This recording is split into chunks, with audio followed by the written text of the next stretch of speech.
Oh, anong plano mo ngayong nakagraduate ka na? Tanong ni Mary, ang ina ni Althea. Isang beses sumalukip-kip ang babae bago sinagot ang ina. Ano pa, di papasok sa military training. Ano? Bakit, hindi ka ba magtatrabaho? Gusto ko pang mahasa ang kakayahan ko bago ako magtrabaho. At saka hindi pa naman huli para sa edad ko ang ganito, ma. Napabuntong hininga si Mary, matapos marinig ang sagot ng anak. Isa si Althea sa mga babaeng mataas ang prinsipyo at paninindigan. Matalas din ang pag-iisip, bagay na hinahangaan ng karamihan. Palagi siyang tinatanong ni Mary kung kailan siya magtatrabaho. Gusto niya na ng apo mula kay Althea. Ayaw mo bang tumulad sa ate mo? May anak na, may trabaho at may magandang pamilya. Inis na natawa si Althea. Yun na naman ang bagay na narinig niya. Huwag niyo na nga ako ikumpara kay ate. Kung siya sa edad na 26 may asawa at anak na, pues ibahin niyo ako. Wala pa yan sa plano ko, ma. Saka magkaiba kami ni ate.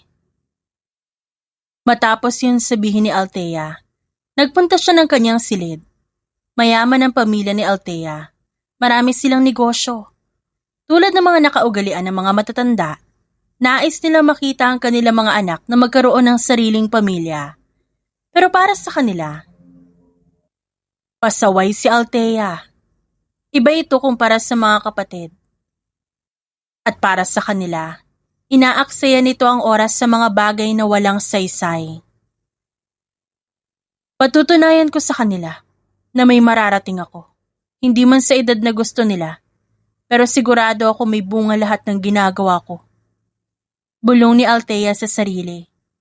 Maaga niyang inayos sa mga requirements na kailangan niyang ipasa para sa training camp.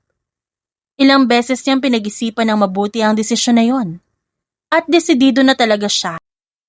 Sa kabilang banda, si Miko naman ay kararating lang sa training camp. May sarili siyang opisina doon.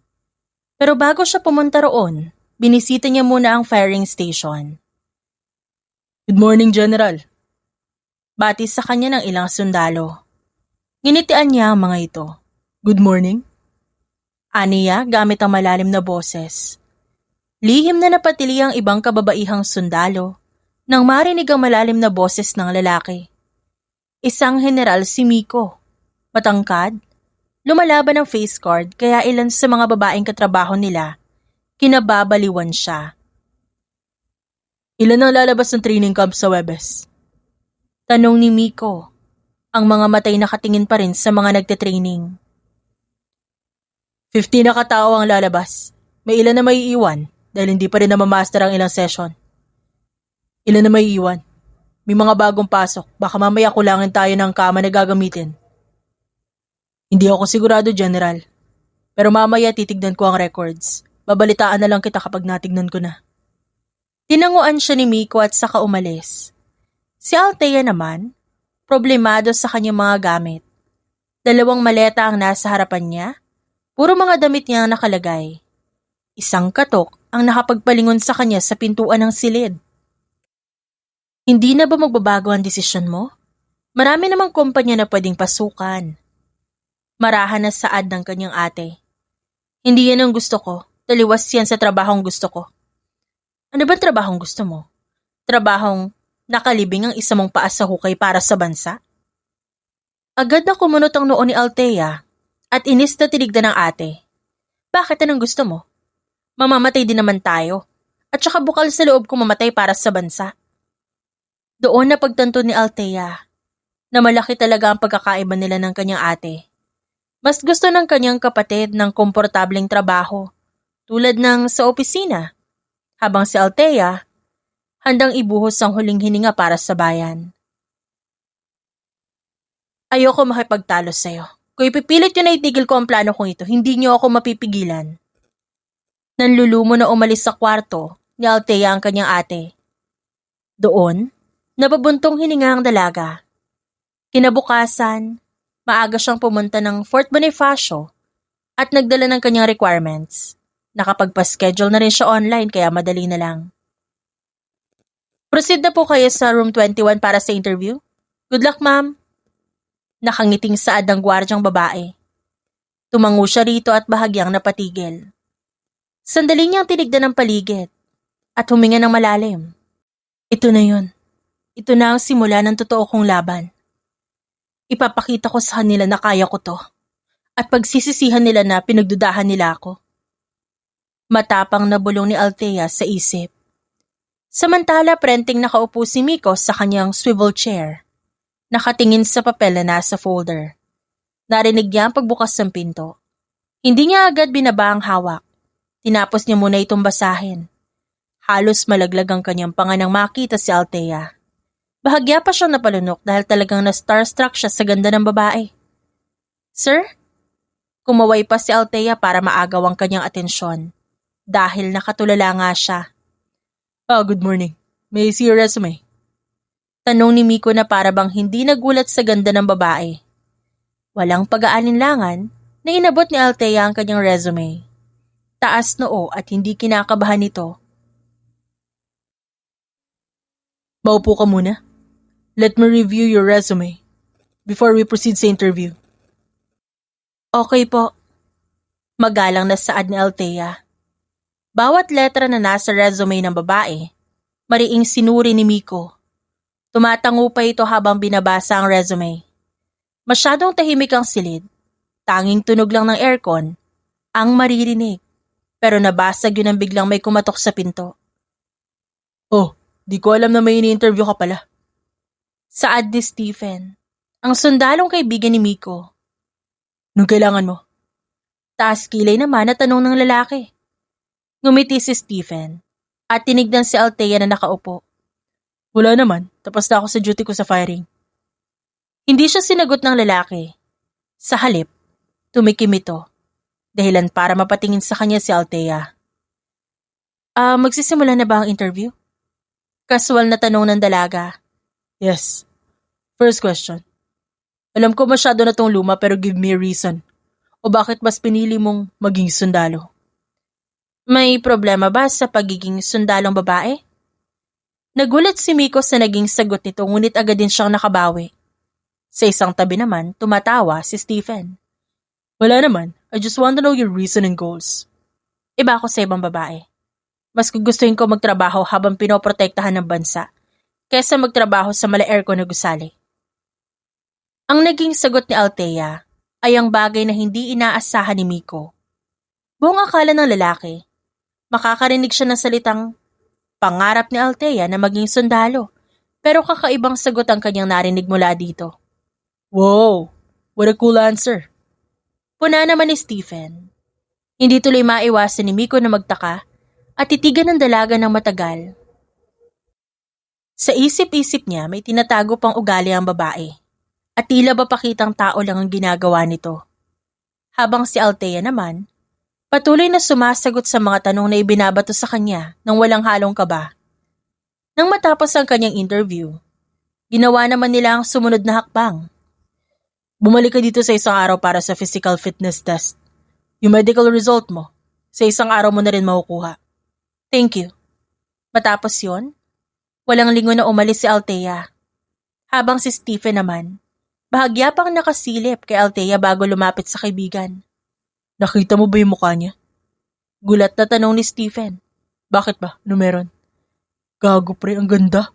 Parang anghel na binagsak ng langit dito sa kampo. Mabilis siyang binatukan ni Miko, dahilan para mapakamot siya ng ulo. Totoo naman ang sinabi ko aminin mo kahit ikaw natulala rin sa ganda niya.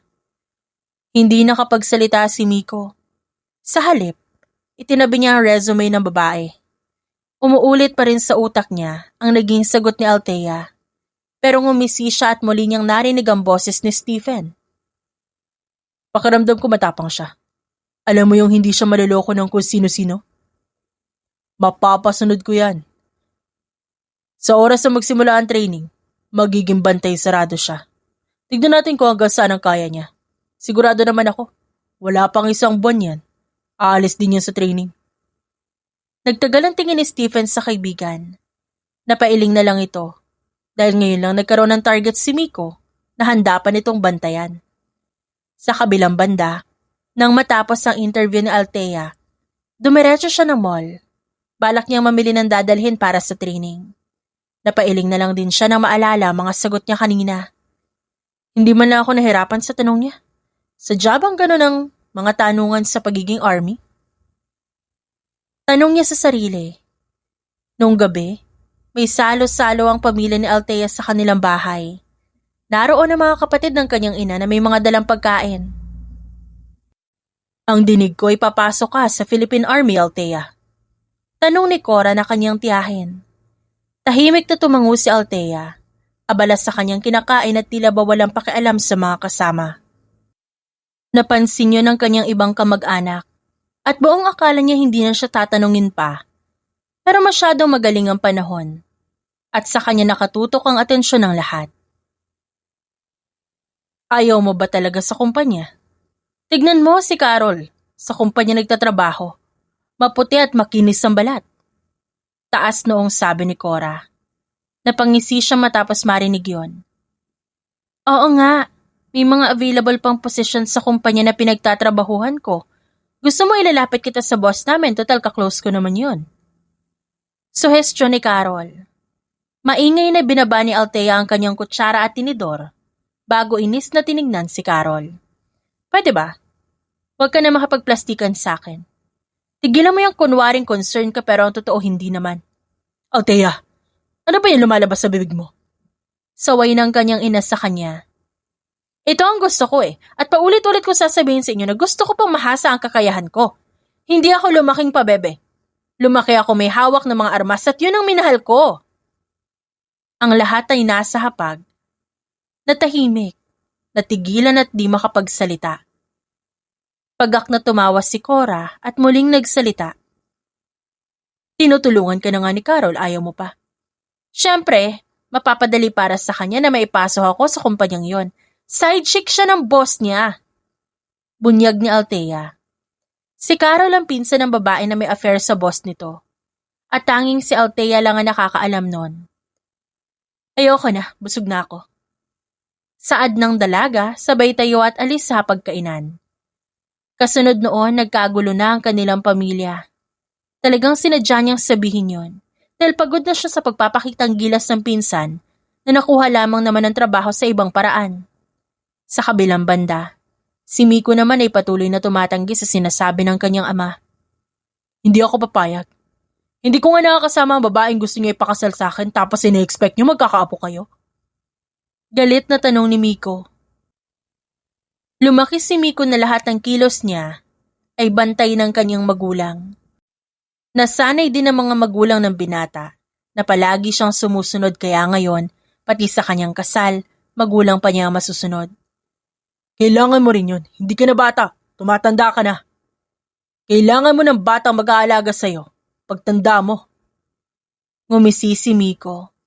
Hindi niya akalain na ganun pala nasa isip ng kanyang ama kaya pilit siya nitong hinahanapan ng babaeng ipakakasal. Just so you know, I am not going to have children. Just so someone can take care of me when I get old. Magkakaroon ako ng anak dahil gusto ko. Hindi dahil obligasyon kong gawin yon. Bakit ba hindi mo muna kilalanin ang babaeng pinapakilala namin sa'yo? Tanong ng kanyang ama na sinigundahan ng kanyang ina. I have no time for that. May training na ulit sa kampo at trabaho kong bantayan ng mga tao. Pwede ka naman mag-leave muna anak kahit 1 week lang. Anang kanyang ina. No. Kung sino man yung babaeng tinutukoy niyo, kung kaya niya maghintay ng kusa, di lalapit din ako sa kanya. Kung di niya kaya maghintay, wag na lang. Pero nakakahiya. Sa pamilya niya. Sa akin di kayo nahihiya. Mabilis na inabot ng kanyang ina ang kamay para hawakan. Hinayaan naman niya yon. Anak, naiintindihan naman kita pero sana maintindihan mo rin kami. Maiintindihan mo kami kapag binuksan mo yung puso mo sa mga sinasabi namin. Naintindihan ko naman kayo, May, pero noon yun. Malaki na ako at hindi na to school performance. I have my own decision. At ang decision ko, mas piliin ang trabaho kasi dyan sa alok nyo. Nanlumo ang kanyang ina, pero hinayaan niya yon at dumiretso na lang sa kanilang balkonahe. Maingay siyang napabuntong hininga at nagpakuha ng alak sa kasambahay. Napailing siya habang iniinom ang alak na nasa baso. Sa hindi malamang dahilan, biglang sumagis sa kanyang isipan si Althea. At makalipas ang 1 buwan, nakapasa nga ang dalaga. At nasa loob na siya ng training camp. Umaga pa lang pinagja-jogging na agad sila. Hindi sila nagreklamo dahil kasama talaga yon sa training.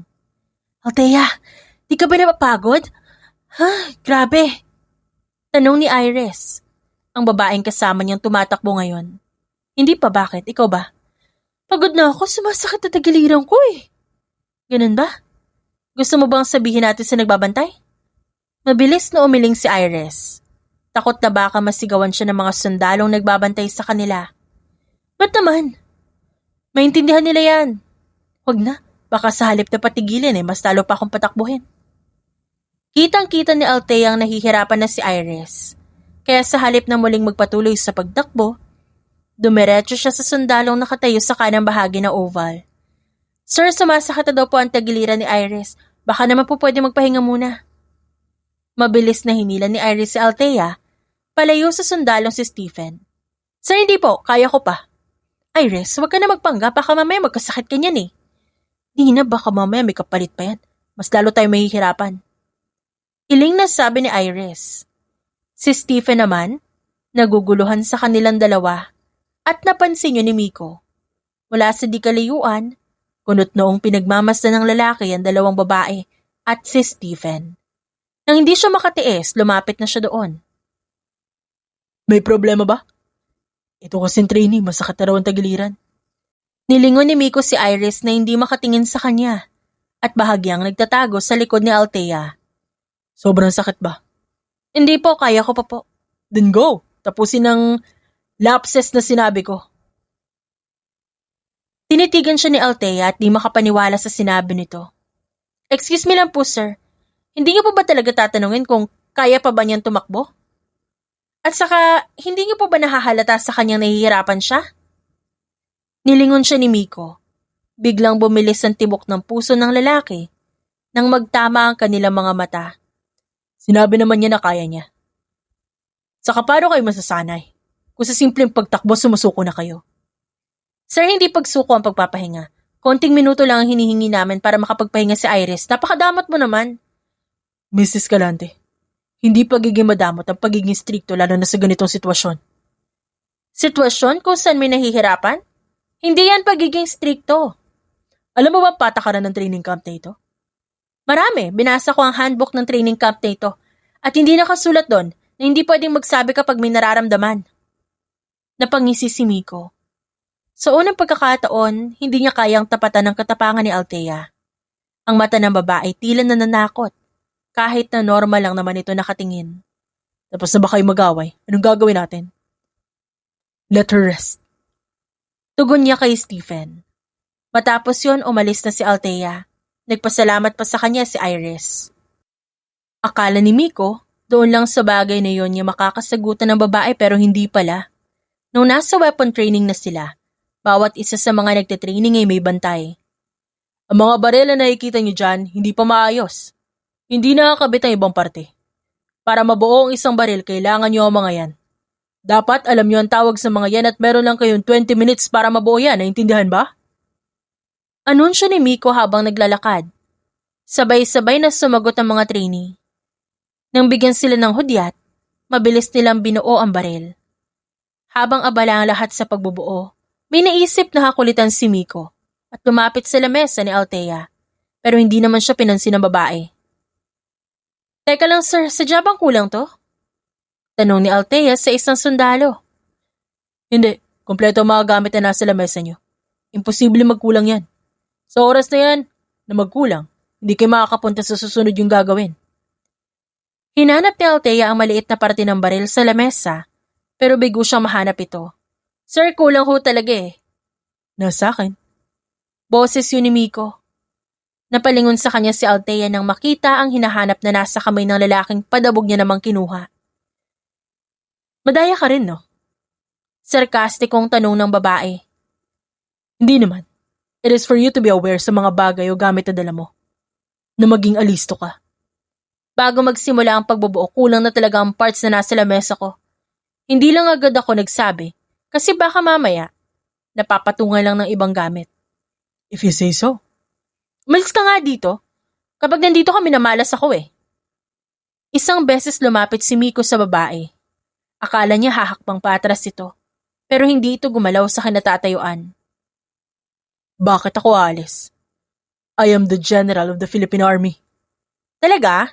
Hindi halata eh. Para kang bata kong umasta. At paano mo naman nasabi yan, Mrs. Galante? Simple lang, yung mga kinikilos mo na yan, hindi gawain yan ng isang matanda. Gawain niya ng isang batang papansin. Hindi nakapagsalita si Miko. Napalunok siya habang nakatingin sa babae. Oh, nanahimik ka. Kasi totoo. Matapos sabihin yun ni Althea, muli siyang humarap sa kanyang lamesa para tapusin ang pagbubuo ng baril. Nang dumating ang lunchtime, lahat sila'y tipon-tipon sa isang silid. 4 na mahabang lamesa ang naroon at mga upuang pahaba. Habang kumakain, hindi napigilan ni Iris na kausapin si Althea. Althea, feel ko gusto ka ni General. Mabilis na kumunot ang noo ni Althea. Ha? Paano mo naman nasabi yan? Kasi sa'yo lang siya lumalapit ng ganun, no? Tignan mo pati sa mga task natin ikaw ang nilalapitan niya. Imposible. Saka hindi ako nagpunta dito para sa ganyan. Ang gusto ko, mas mahasa pa yung kakayahan ko. Tumangutangon sa kanya si Iris. Pero hindi talaga mapalagay ito. Naniniwala ka ba sa girl's instinct? Oo naman, bakit? Instinct ko na may gusto siya sa'yo. Baliw, kumain ka na nga lang dyan. Pero teka, paano nga kung gusto ka niya? At saka ang tapang mo kanina ah. Binabato mo siya ng tanong ang dinig ko. Wala raw nakakagawa kay General ng ganun. Anong pakialam ko? Tama naman ang ginagawa ko. Lahat ng sinabi ko sa kanya kanina alam ko. Hindi ako naghahanap ng gulo, sadya nakakainis lang siya dahil ginugulo niya yung mga nagtitraining. Sa kabilang banda, mabilis na napaaray si Miko na suntukin siya ni Stephen sa braso. Nakasalukuyang nasa opisina at nagpapahinga. Ano ba yon? Ano yung nakita ko kanina ha? Ba't nasa lamesa ka ni Escalante?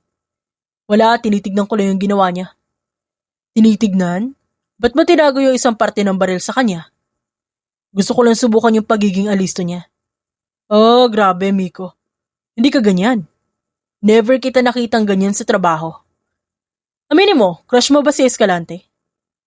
May maliit na unan sa opisina ni Miko at kinuha niya yon para ibato sa kaibigan. You're doomed, Miko. Crush mo nga. Tumatawang saad ni Stephen. So what? Maganda naman siya eh. Bro, wag mo abalahin sa training si Escalante. At bakit naman? Hindi ka papansinin nun, kita mo nga mainit ang ulo sa'yo. Napaisip naman siya. Hindi siya ang ganong lalaki. Ito ang kauna-unahang panahon at pagkakataon na naging interesado siya sa isang babae. Gusto niya itong kilalanin. Gusto niyang alamin kung anong gusto nitong pagkain, anong palabas ng pinanunood nito, at mga bagay na pinagkakaabalahan nito. Pero paano niya yun malalaman kung napakailap sa kanya ng babae? Sa totoo lang wala siyang pakialam sa mga tao sa kanyang paligid. Isang bagay lang ang may pakialam siya, at yun ay tungkol sa mga ginagawa ng babae. Nakita mo ba kanina si Althea at si General? Nag-uusap sila kanina habang nasa weapon training tayo. Bulong ng isang babae na kapwa trainee ni Althea. Ah, oo, bakit? Feel ko nilalanding niya si General. Ibinaba ni Christine ang damit niyang hawak. Kasalukuyan siya nagpapahinga sa kanilang room. Hindi naman siguro. Kanina kasi nawawala yung isang part ng baril ni Althea. Tapos, nalaman niya na kinuha ni General kaya parang nagalit si Althea. Pagpapaliwanag ng babaeng maputi na si Ivy. Hindi ganun yung nakita ko eh. Mapait na saad ni Christine. Ang sabihin mo ayaw mo lang kay Althea kasi siya yung nakakausap ni General tapos ikaw hindi. Hello, hindi ako inggitera. Ani Christine at peking tumawa. Alam ko may gusto ka kay General. Napansin ko lang na ganyan ka rin pala kapag naiinggit.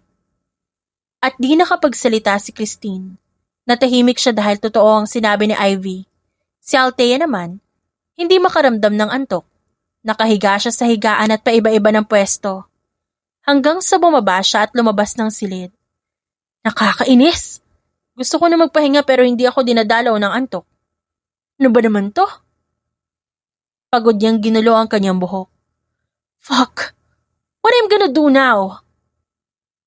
Saad niya sa sarili. Sa isang tabi, nakarinig siya ng boses. Nagmumura ng mahina at parang iritang-irita sa sarili. Isang lalaking problemado. Nang lingunin niya ang kaliwang bahagi, doon niya nakita si Miko. Kanina ka pa dyan? Tanong niya dito. Gulat siyang nilingon ng lalaki. Nung ginagawa mo sa labas, gabi na. Dapat nagpapahinga ka na. Hindi ako makatulog eh. Hindi ako dinadalaw ng antok. Kahit na gusto ko matulog. Ikaw, ba't parang problemado ka dyan? Family problem. Ganyan din ako. May family problem din pero dinidedma ko na lang. Bakit naman? Family problem should be fixed. Mahirap matulog kapag may tampuhan sa pamilya. Di rin? Mas gusto ko pang matulog ng may galit kaysa matulog ng napag-uusapan yung problema. Tapos kinabukasan, gano'n na naman ulit. Kapag ako nagkaroon ng pamilya, family problem will be fixed. At mas magiging open kami sa isa't isa. Ba't naman napunta sa ganyang usapan ng pinag-uusapan natin ngayon? Pansin ko sa'yo lahat ng problema, hindi mo pinoproblema. Hinahayaan mo lang na lumipas. Saka mukhang sanay ka magkaroon ng problema eh. Isang beses nang umiti si Althea, pero hindi yun makikita sa muka. Sanay na sanay na. Ba't malungkot ang mga mata mo? Saka bakit ka pa nagtitraining dito? Graduate ka na sa PMA. Pakiramdam ko kasi kulang pa. Mas gusto ko mahasa yung kakayahan ko. Choice mo ba to? O may pumilit sa'yo? Choice ko. Ito rin ang madalas sa pag-awayan namin ng pamilya ko. Pero hindi naman kasi sila ang mahihirapan eh. Ikaw ba? Choice mo ba ang pagiging sundalo? Oo. Pero hindi yan ang problema ko. Ano kung ganun? Tanong ni Althea pero mabilis siyang natauhan na baka hindi komportable si Miko na pag-usapan ng ganung bagay. Sorry. Wag mo na lang sagutin kung di ka komportable. Okay lang. Tinatanong kasi ako ng magulang ko kung ano ng plano ko. Kinuwento ni Miko nang walang pag-aalinlangan ng kanyang problema sa dalaga at hindi inaasahan ng babae na halos magkatulad sila ng sitwasyon. Ganyan din ako kaya mas pinili ko mag-training ulit. Ayoko kasi na sila yung magdedesisyon para sa akin. Ang gabing yon, para sa kanilang dalawa ay naging magaan kahit na hindi nila inaasahan ang pagtatagpo sa labas. Makalipas ng 3 araw, problemado ang magulang ni Althea at halos mag-away na. Hindi natin pwedeng ipasundo si Althea sa kampo. Magagalit ang batang yon. Saka wala pa sa plano niya ang mag-asawa. Sabi ni Mary. Pero hindi tayo pwedeng mapahiya sa mga alkasar. Hinihintay na nila tayo. Anong gusto mong gawin ko? Hindi ko ipasusundo roon si Althea. Isang araw lang naman. Kilala kita. Kapag pinasundo mo yung anak natin, hindi mo na siya pababalikin doon. Isang tikim ang kanilang narinig. Galing yun sa kapatid ni Althea na hawak-hawak ang anak nito. Ma, pa, hayaan nyo na lang muna si Althea sa desisyon niya. Huwag niyo na siya itulad sa akin. Napatitig sila sa panganay na anak. Tama ang sinabi ng kapatid ni Althea. Ang pag-aasawa nito hindi dahil sa kagustuhan, kundi dahil sa pagpili ng kanilang magulang kung sino ipakakasal dito. Tama na ako yung nahirapan. Ayokong pagdaanan ni Althea kung paano ako nahirapan. Masakit para sa akin kung pati kapatid ko gaganituhin niyo. Napahinga ng malalim ang kanyang ama. Sandaling inihilamos sa muka ang palad na para bang hindi alam ang gagawin. Ano sasabihin natin sa mga alkazar? Sabihin niyo na lang, kung talagang gusto nila makilala ang kapatid ko, hintayin nila maghanda ito. Pa, wala akong maririnig na palihim mong pinipilit ang bagay na gusto mo, ha? Sa nakalipas na 3 buwan, sa tuwing nasa taas si Althea, palaging naroon si Miko. Palagi sila nagkakasagutan. Hindi naman nagpapatalo ang babae. Nung binigyan sila ng break time, muling nagkaroon ng mainit na tensyon sa pagitan ng dalawa. Miss Galante, pumunta ka sa headquarters. Ilapag mo ito doon sa left wing table. Pagtawag ni Miko, habang hawak-hawak ang isang folder. Lahat ng nakarinig na palingon sa kanila. Si Althea naman tahimik na nakaupo at nagpapahinga. Mahina siyang siniko ni Iris, dahilan para mapatingin ng babae kay Miko. Anong kailangan mo? Lumapit ka dito. Wow, ako pa lalapit. Sino ba may kailangan sa atin? Sarkastiko na tanong ni Althea. I am commanding you to come here. Huwag mo akong ginagamitan ng posisyon mo para lang makapag-utos ng walang kwentang bagay at alam kong kaya mo. Forms niyo to. Anong pake ko? Hindi ba ikaw dapat na maglagay niyan doon dahil nasa training kami?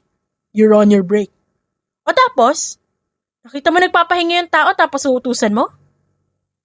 Hindi alam ni Miko kung paano niya mapapatiklop ang dalaga. Kahit anong gawin niyang paraan, hindi ito gumagana kay Althea. Hanggang sa mapalingon ng lahat ng biglang lumapit si Mia, ang isa sa mga babaeng may gusto kay Miko. Sir, ako na lang po magdadala. Kaya ko naman po at saka hindi naman ako napagod sa task. Mabilis na tinuro ni Althea si Mia. Ayan o, may nag-offer na magdadala. Ibigay mo na sa kanya kasi kung ako ang hihintayin mo, hindi ko yan dadalhin. Mabubulok yan dyan. At walang nagawa si Miko kundi ibigay kay Mia ang papel na inuutos niya kay Althea. Kasunod na yung boses ni Iris. Girl, sobra ka naman yata. Sa kabilang banda may nagsalita. At nginunguso nito si Mia na nagpapapansin sa kanilang general. Siniko siya ni Iris. Alam mo, papansin talaga yung babaeng yan. Bakit naman? Di mo ba napapansin? Sa tuwing hindi mo ginagawa ang utos ni Sir, siya ang lumalapit. E di hayaan mo siya yung may gusto eh. Wala ka bang nararamdaman para kay Sir? Ha? Kung meron man, inis ang nararamdaman ko para sa kanya. Agad siyang pinalo ni Iris sa balikat, dahilan para mapalakas ang pagkakasigaw ni Althea at mapalingon si Miko. Ano nangyayari dyan? Tiningnan lang siya ni Althea ng masama bago muling lumingon kay Iris. Ano ba tinutukoy mo nararamdaman? Hindi ka ba nagkakagusto sa kanya? Never ka bang nagkagusto kahit konti? Hindi. Never pa ako na in love. Baka kaya nasasabi mong wala ka nararamdaman sa kanya kasi hindi mo alam ang pakiramdam na ma-in love. Natahimik si Althea. Doon siya nagkaroon ng pagkakataon na itanong sa sarili kung ano nga ba ang pakiramdam ng ma-in love. Sa kabilang banda, si Miko naman, hindi mabawasan ng umiti habang inaalala ang naging sagutan nila ni Althea. Unti-unti, nagkakagusto na ako sa kanya. Alam ko yan. Kilala ko ang sarili ko. Hindi ako mag-uutos o magpapapansin lang para sa walang kwentang bagay. Hoy! Nagdi-daydream ka ba dyan? Ano, kamusta na? Pagulat na saad ni Stephen. Bakit ba nandito ka na naman? Tumawag sa akin mama mo. Kinukumusta ka? Anong sinabi mo? Ayun, sabi ko lumalambot ang puso mo sa babaeng nandito. Are you out of your mind? Ba't mo yung sinabi? Anong gusto mo sabihin ko sa kanya? Gusto mong magsinungaling ako kay tita?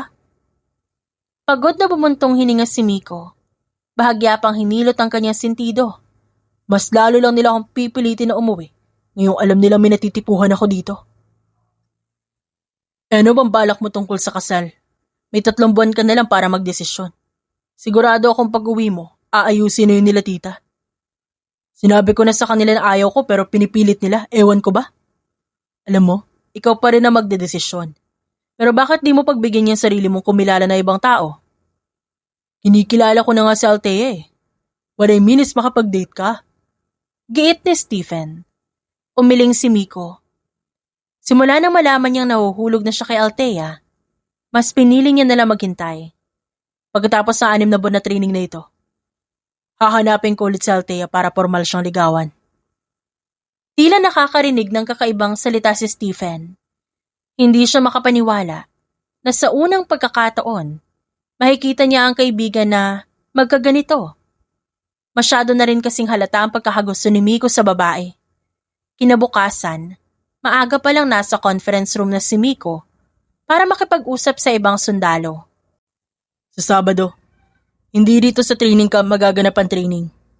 Aakyat tayo sa bundok, kung saan kayo dati nag-training noon sa Putikan. Kaya kayo narito ang makakasama namin. Babantayan natin ang maigi ang mga trainees at ibabalik natin sila ng buo sa kanilang mga pamilya. May otoridad na paliwanag ni Miko. Mga anong oras tayo aalis dito, sir? Paano po yun? Hindi ba uuwi kayo? Hihintayin ba namin kayong bumalik?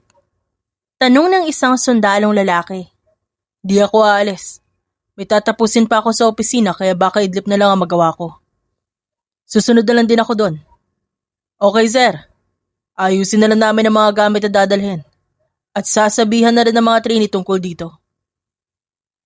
Nagpasalamat ang lalaki at pinanood ang mga kasamahang sundalo na lumabas ng conference room. Para sa kanya, yun ang training na magiging mahirap dahil nasa labas sila ng training camp at posibleng maraming mangyari.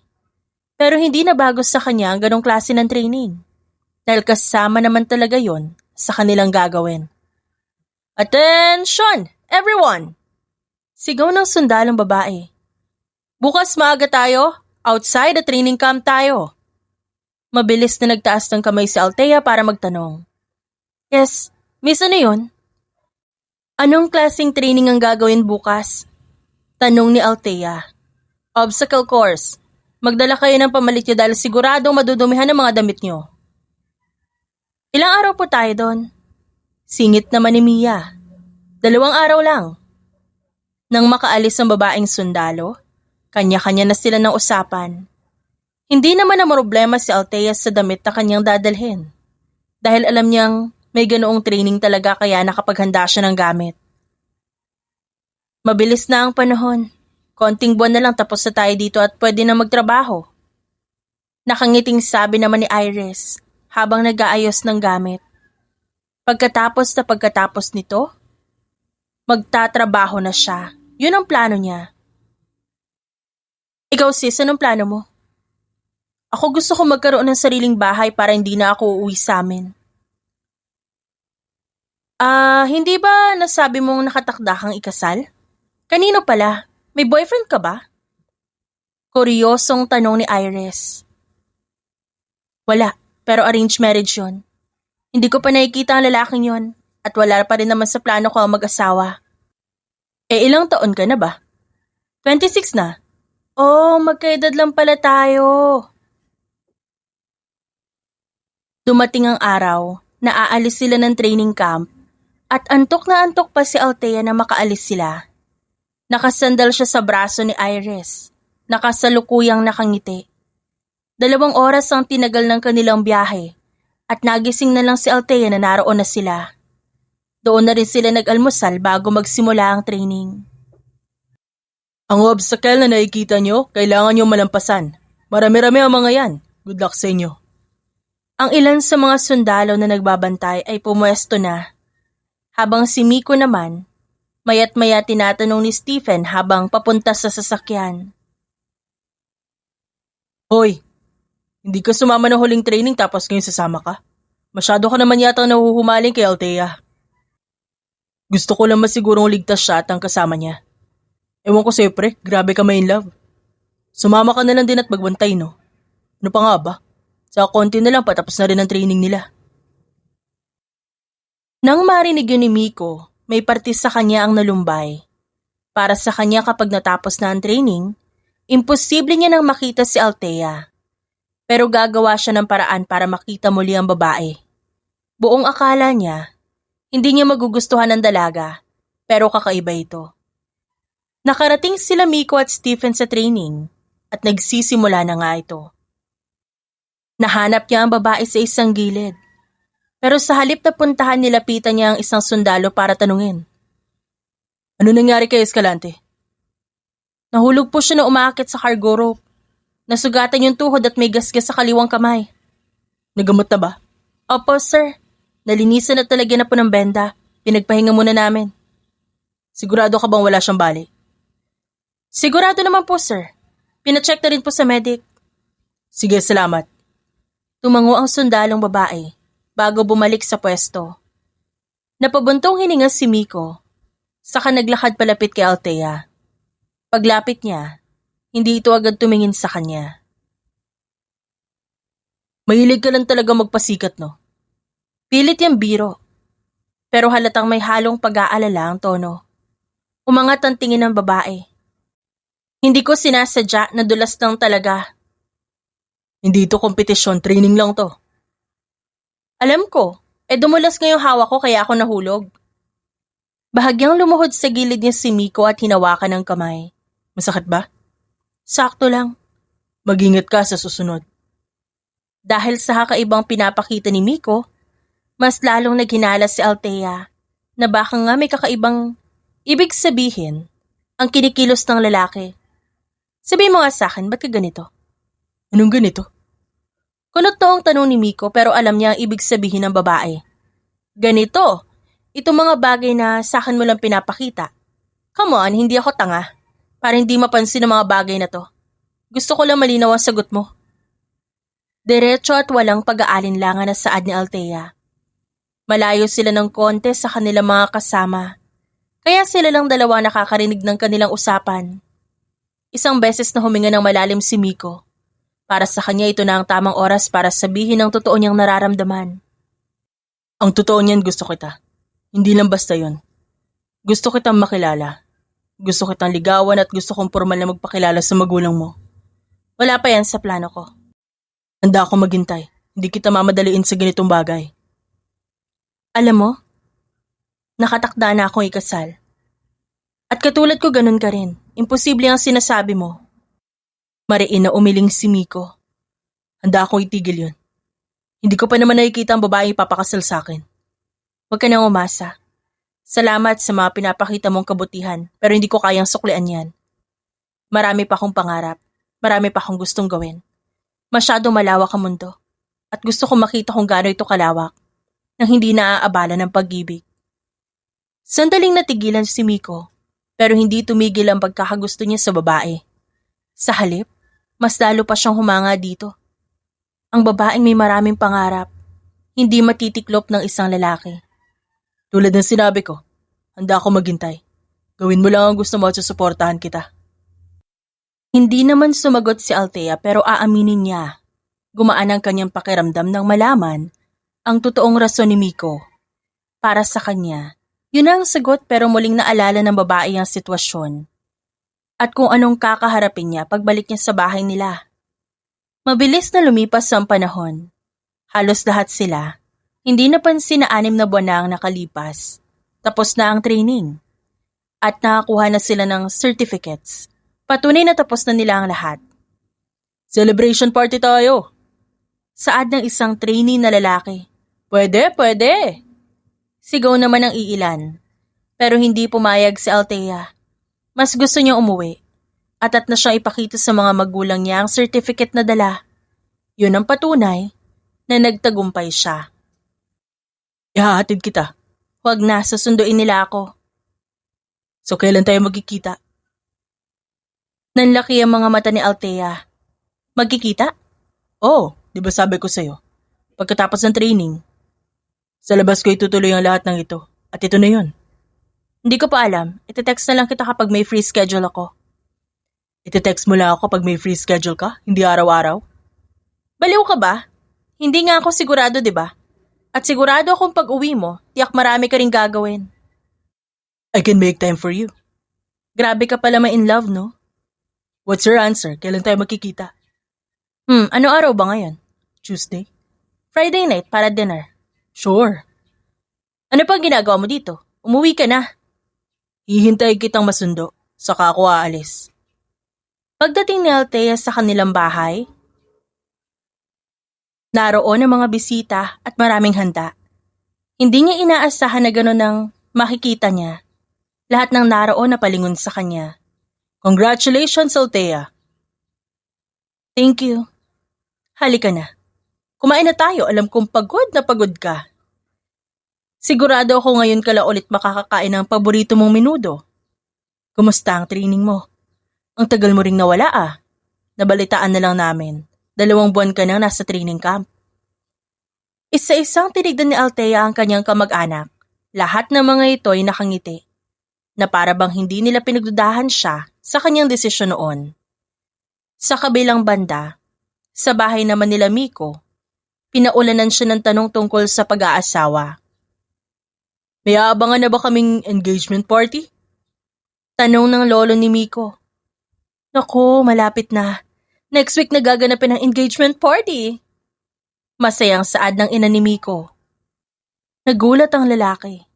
Walang nakarating sa kanya na kahit anong detalye tungkol doon, kaya hindi niya agad maintindihan ang sinabi ng ina. Mom, totoo ba talaga to? Yes, napag-usapan na namin ito ng pamilya na mapapangasawa mo. Kaya ikaw, clear your schedule next week, ha? Pinandilatan pa siya ng mata ng kanyang ina. Pero mom, wala kang sinabi sa akin tungkol dyan. Nginitian siya ng kanyang ina. Bahagya pang hinawakan ng balikat para hindi makahalata ang ibang tao. Akmang magsasalita pa si Miko nang biglang umalis ang kanyang ina. Napapikit tuloy siya sa inis, pero kasunod nun nilapitan siya ng pinsang babae.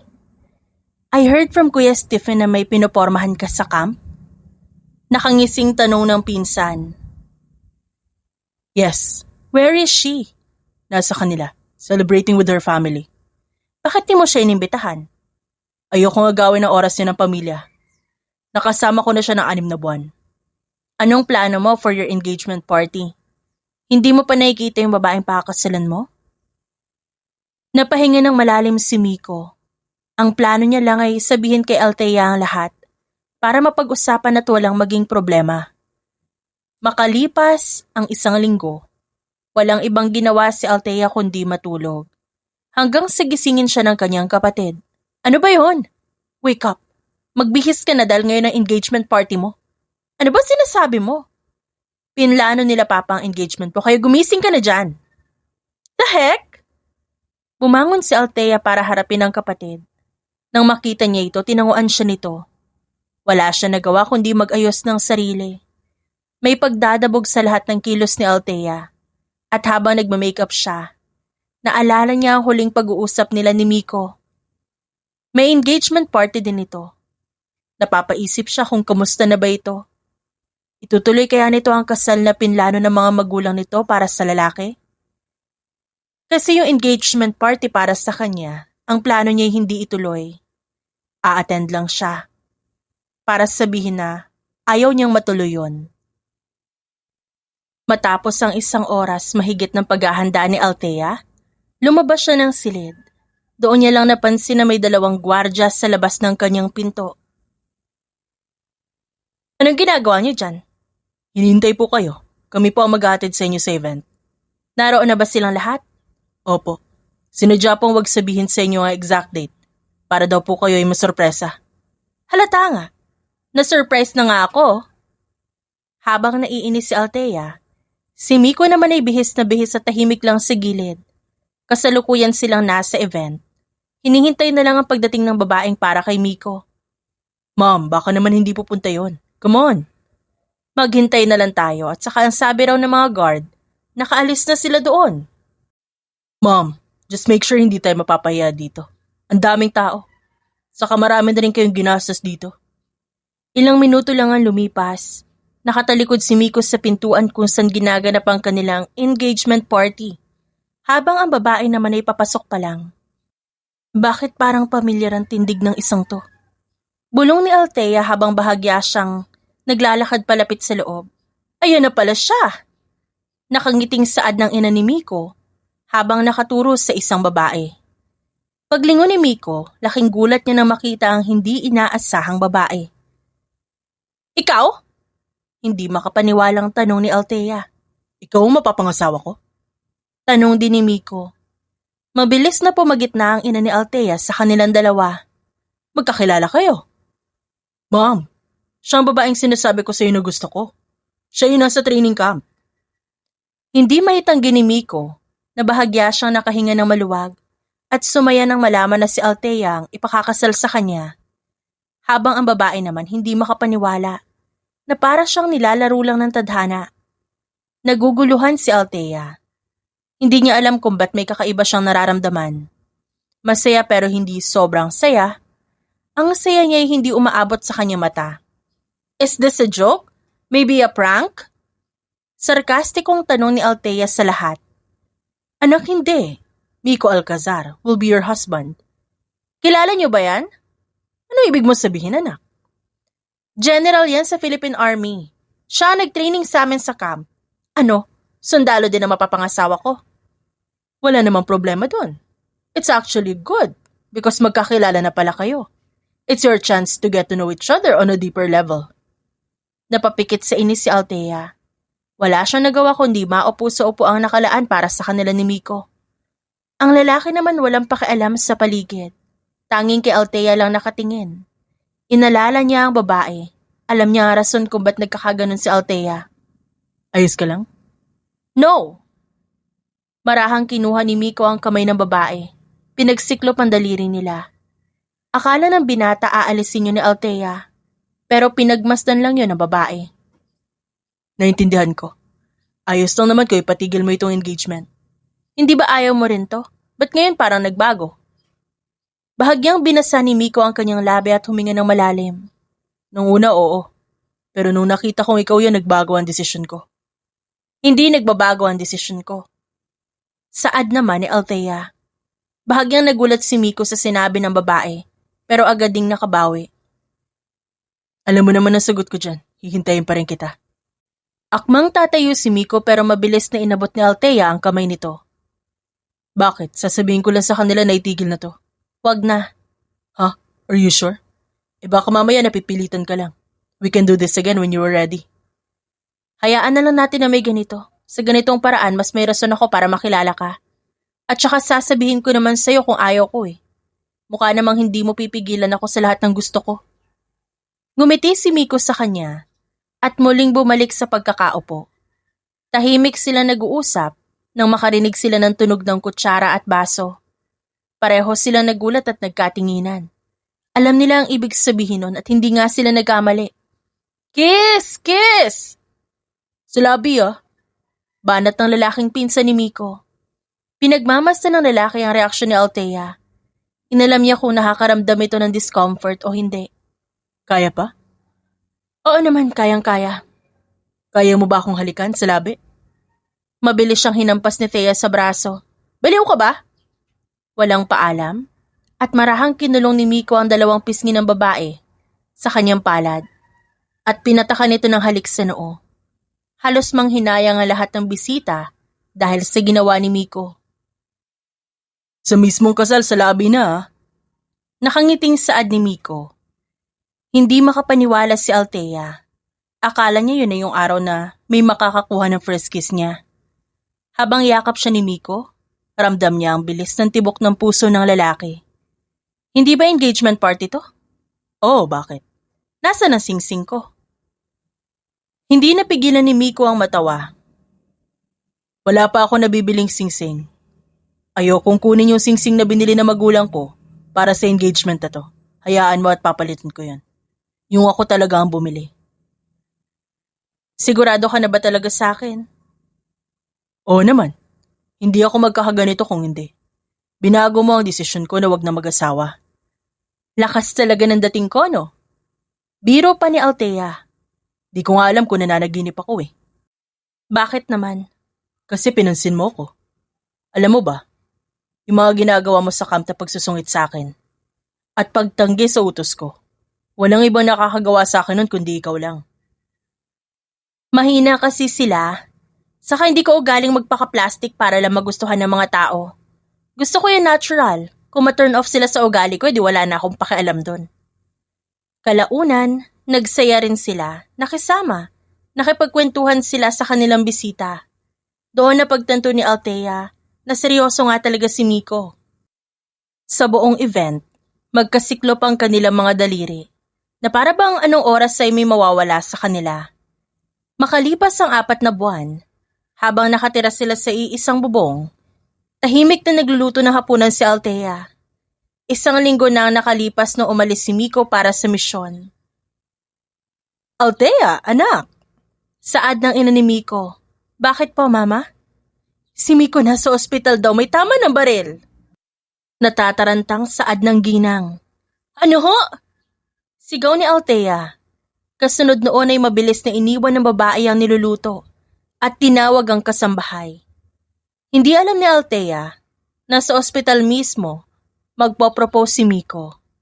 Ang proposal na kung saan bukal sa puso ng lalaki at gusto niya ang ginagawa. Wala silang pakialam kung nauna na ang engagement party kesa sa totoong proposal.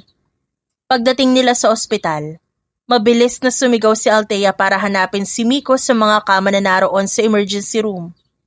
Pero bigo siyang makita ang lalaki. Hanggang sa may isang boses na mahinang tumatawag kay Althea. Althea. Mababa ang tono nito at malambing ang pagkakasabi nun. Mabilis ang paglingon ni Althea dahil sa pagkataranta. Doon niya nakita si Miko, maayos, walang bahid ng dugo ang uniforme. Nakaluhod at may hawak na isang maliit na pulang kahon kung saan nakalagay ang singsing. Althea Escalante, will you be my wife? Malambing na tanong ni Miko. Nakakainis ka! Naiiyak na sabi ng babae. Alam ko hindi ito ang ideal na setup, pero gusto kong malaman mo. Bakit ngayon? Bakit sa lahat ng oras ngayon pa? Kasi ito ang tamang oras. Hindi na ako makakapaghintay pa. Alam ko marami tayong pinagdadaanan, pero gusto ko malaman mo. Sa gitna man ng kung anong meron tayo ngayon, ikaw pa rin. Ang pangit mong mag-propose, ha? So last question. Will you be my wife for the rest of our lives? Yes. Kasunod noon, mabilis na isinuot ni Miko ang singsing sa kamay ng babae. Kasama ang ibang mga nurses at doktor at mga pasyente na maingay na pinalakpakan ng dalawa. Nung dumating ang gabi, walang humpay sa pagtawa si Miko habang si Althea naman naiinis. Paano kung totoong may sugat ka nga? Ha? Nag-iingat ako palagi. Hindi mo masasabi ang aksidente, Miko. Ayan, galit na siya. Pangalan ko na yung binanggit niya. Pabirong saad ng lalaki sabay turo sa sarili. May bahagyang panunukso pa sa kanyang tono. Ngunit na makita ang seryoso mukha ni Althea, unti-unting nawala ang kanyang ngiti. Sandaling natahimik si Althea at bahagyang napaisip. Pinagmasdan niya ang singsing sa kanyang daliri. Makinang yun sa ilalim ng ilaw. Ngunit mas mabigat kaysa sa inakala niya. Hindi dahil sa bigat ng ginto kundi sa responsibilidad na kaakibat nito. Ano kaya kung bumalik ulit ako sa trabaho? Pagiging sundalo? Oo. Konting panahon lang nung nagsundalo ako, di ba? Gusto mo ba? Ha? Ibig kong sabihin, gusto mo bang bumalik sa pagiging sundalo? Marahan niyang inabot ang kamay ng babae. Pwede ka naman magstay dito sa bahay, tahimik at ligtas. Pero kung gusto mo talaga, hindi naman kita pipigilan. Basta ba mag-iingat ka palagi? Napayuko si Althea. Sa unang pagkakataon naramdaman niya na hindi siya nakakulong sa pagpili. Hindi siya pinipilit. Hindi siya hinahadlangan. Sa halip may isang taong handang umunawa sa kanyang mga pangarap. Pero mabilis na napagtanto ni Althea na ikakasal na sila at magiging ganap na siyang asawa ni Miko Alcazar. May mga damit ka ba nakahanda? Tanong ni Miko habang nakasandal sa pinto ng kwarto. Nakahalukip-kip at tila may tinatagong ngiti. Walang pasok ang lalaki, kaya naisipan nito magplano na mamasyal para makapagpahinga. Nakaplano na sa kanya ang lahat at hinihintay na lang niya si Althea. Oo, bakit? May pupuntahan tayo. Ha? Saan? Ayaw mo ba magstay na lang sa bahay para makapagpahinga ka talaga? Kagagaling mo lang sa duty. Mas maganda at mas makakapagpahinga tayo sa pupuntahan natin. Mas maganda pa sa kama natin. Taas kilay na tanong ni Althea. Hoy, hindi ganoon, ibang pahinga to. Baka mamaya kung nasan pa yan, ha? Ano ka ba, hindi? May tiwala ka naman sa akin, di ba? Tiwala meron, pero sa mga biglaang plano mo, medyo 50-50. Grabe ka, pinag-isipan ko to, ah.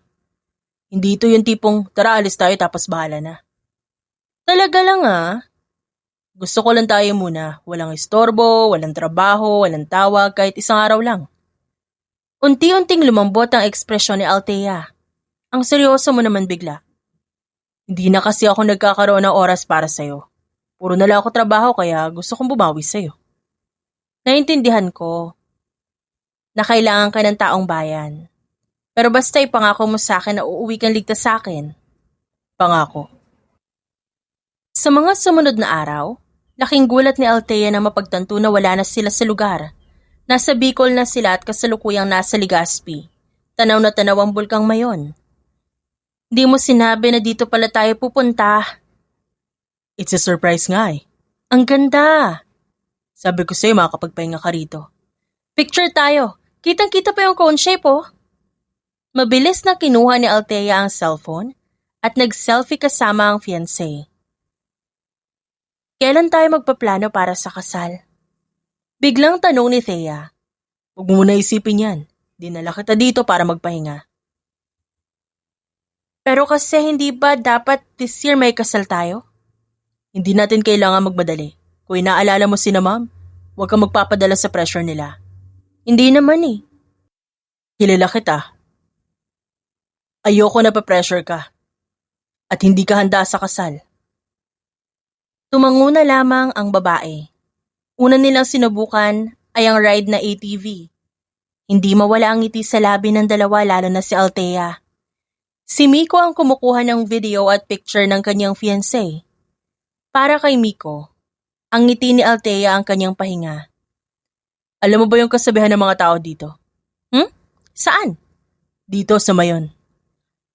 Yun bang kapag daw nagpakita sa iyo ang kabuuan ng bulkang Mayon, ibig sabihin may mabuti kang puso? Oo, alam ko na yon, palagi ang sinasabi sa school eh. Tumawa si Miko, ang balak niyang banat kay Althea na udlot. Mabilis yung napansin ng babae kaya natatawa niyang tinuro ang lalaki. Babanat ka no? Wala, alam mo na pala yung bagay na yun eh. Sinulit nila ang 3 araw na pahinga sa Bicol. Habang nakaupo sa sofa si Miko at kausap ang wedding designer ni Althea, nagpunta naman sa kusina ang babae para maghanda ng tinapay na kanyang ginagawa. Maya-maya, lumabas si Althea mula kusina.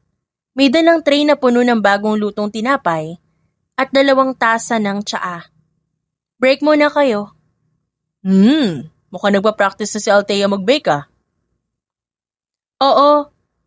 Halos ipabili ko na kay Miko lahat ng ginagamit sa pagluluto lalo na sa pagbe-bake. Halos? Hindi halos. Kompleto na yata ang laman ng kusina eh. Sino bang nang-encourage? Ikaw yung nagsabi na gusto mo ng homemade bread tuwing umaga. Gusto ko naman talaga. Lalo na kung ikaw ang gagawa. Napailing na lang ang wedding planner nang may ngiti. Mukhang hindi lang reception ang pinagpaplanuhan natin dito pati breakfast menu nyo araw-araw. Libre ang breakfast pero may bayad ang reklamo. Pabirong tugon ni Althea. Teka, tikman ko nga. Wow, ang lambot. Ma'am, baka pwede ka maglagay ng baking corner sa reception. Live demo. Nanlaki ang mga mata ni Althea. Wag naman, baka imbes na bride baker ang role ko sa kasal ko. At sa gitna ng tawanan at simpleng pagsasalo sa tinapay, mas naging magaan ang pag-uusap tungkol sa kasal. Anong plano nyo? Beach wedding, church wedding, or what? Tanong ng ina ni Miko. Lahat sila'y tumingin kay Althea at hinihintay ang sagot ng babae. Gusto ko po sana church wedding. Dream ko po kasi yun. Saka ngayon ko lang ginustong magpakasal. Sure, I will make our wedding memorable. O teka, nakapag-isip na ba kayo kung sino kukunin yung bridesmaids at best man? Tanong naman ang pinsan ni Althea. Meron na. Mabuti kung ganon. Sia, make sure na maayos ang lahat bago mag-start ang ceremony ng kasal nila. Maraming susubaybay ng kasal nila dahil naka-live yan. Napapailing na lang ang dalawa sa sinabi ng ina ni Miko. Hanggang sa dumating ang gabi, nakahiga na ang dalawa at nagpapahinga. Nakayakap si Althea at nakahilig sa dibdib ng lalaki. Are you okay? Yes. Are you sure? Oo naman, mas okay na ako ngayon. At least napag-usapan na namin ni Mama. Good. Ayoko may dinadala kang bigat sa puso mo. Speaking of kasal, saan ba tayo mag-honeymoon? So iniisip mo na pala agad yun. Of course! Kailangan planado. Ayokong sa bahay lang tayo mag-celebrate, baka katukin pa tayo ni Mama. Grabe ka, pero you have a point. Sige na nga, ikaw, saan mo ba gusto? Gusto ko sana sa beach, yung tahimik. Walang nakakakilala sa atin, ikaw at ako lang. Wow, romantic naman. Siyempre, first trip natin bilang mag-asawa kailangan special. Ikaw talaga? Kahit saan naman tayo magpunta basta kasama kita. Sweet mo naman bigla. Totoo naman eh. Kahit sa pinakamalapit na resort lang okay na sa akin. Pero, maybe we can do it better? Dapat bongga? Bongga pala gusto mo? 5-star hotel? Candlelit dinner? May surprise pa? Hindi. Ang ibig ko sabihin, dapat maging memorable yung honeymoon natin. Baka sa honeymoon natin, doon pa tayo makagawa ng baby. Yun naman talaga ang purpose nun, di ba? Ready ka na ba magka-baby? Oo naman. Gusto ko na rin magkaroon ng sariling pamilya. Gusto ko kapag uuwi ako. Sasalubungin ako ng boses mo at boses ng anak natin. Ilan ba ang gusto mong anak? Marahang sinuklay ni Miko ang buhok ng babae gamit ang kamay niya. Kung ilan ang gusto mo, it depends on you. Ayokong pilitin ka na marami ang anak. I know what you women go through when you are pregnant, during childbirth, and after giving birth. Natahimik si Althea. Alam niyang balang araw magiging responsableng ama si Miko. Dahil sa pinapakita pa lang nito, ganap na itong responsable. Mas humigpit ang yakap nila sa isa't isa, na para bang ayaw ng pakawalan ng isa't isa sa sandaling yon. Sa gitna ng katahimikan ng gabi, hindi lang honeymoon ang kanilang pinaplano, kundi isang buhay na sabay nilang haharapin. At habang unti-unting dinadala sila ng antok, pareho silang may ngiting nakaukit sa labi. Ngiting dala ng pag-ibig, pangarap, at pangakong magsisimula pa lamang tuparin pagdating ng araw ng kanilang kasal. The end.